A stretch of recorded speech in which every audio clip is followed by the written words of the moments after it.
I think it's important for us today to have a deep understanding of the complexity of human affairs and the ways in which, for example, business and law and politics and culture all intersect.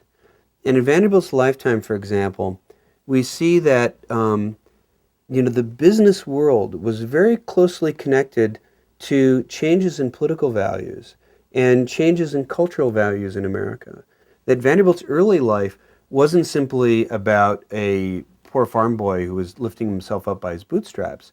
It's about the end of an older hierarchical patrician culture in America that we had during the colonial era, and that the revolution had helped to undermine, and that the rise of a new competitive, individualistic commercial marketplace helped really wipe out, and that it was also closely tied to the new Jacksonian politics. This very kind of individualistic, anti-hierarchical attitude toward society, toward business, toward politics. It was all intersected.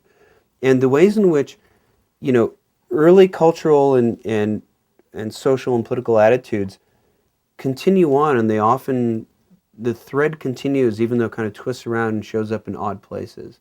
For example, in today's world, we have the Tea Party movement, and people are often flummoxed that there's this kind of populist outrage at the government, when in fact the great mass of people actually benefit from a lot of so-called big government programs like Medicare and Social Security. But in fact, a kind of fear of a large central government started off in life in American history as a very radical idea, because government originally, when it intervened in the economy, it tended to grant favors to wealthy and patrician men.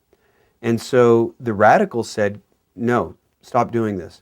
Keep the government out of the economy, because we want every individual to rise by his or her own merits.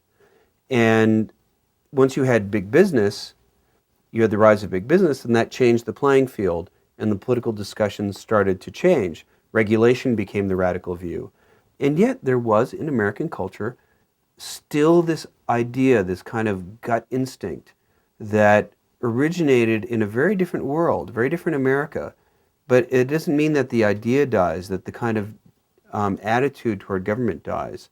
It kind of lives on and twists around and takes a different shape. And so when I look at today's political landscape, for example, I'm never dismissive of people's attitudes, whether I agree with them or not. I can see the fact that there are deep roots to them, even when I disagree with them in many cases. And all over the political spectrum, there are ideas I agree with and disagree with. But I can see how they have a historical life of their own, in a sense. But more specifically, I would like people who are involved in both in business. Also, I think it's important for them to think about some of the issues that I mentioned about the CEO's responsibility to shareholders, to regulators, and to people who are policymakers in Congress, for example, to understand the complexity of the relationship between large enterprise and the public sector, and that regulation is something that is both necessary but also has to be handled with a certain amount of circumspection. The fact that we get things wrong, we don't have a clear picture of our world until much later, and even then people argue about it, which doesn't mean that regulation's not necessary. It often is. It's just that we have to realize that we may get it wrong. We have to be willing to adapt. I think that history doesn't so much teach you specific lessons as much as it gives you an appreciation for the complexity of things, for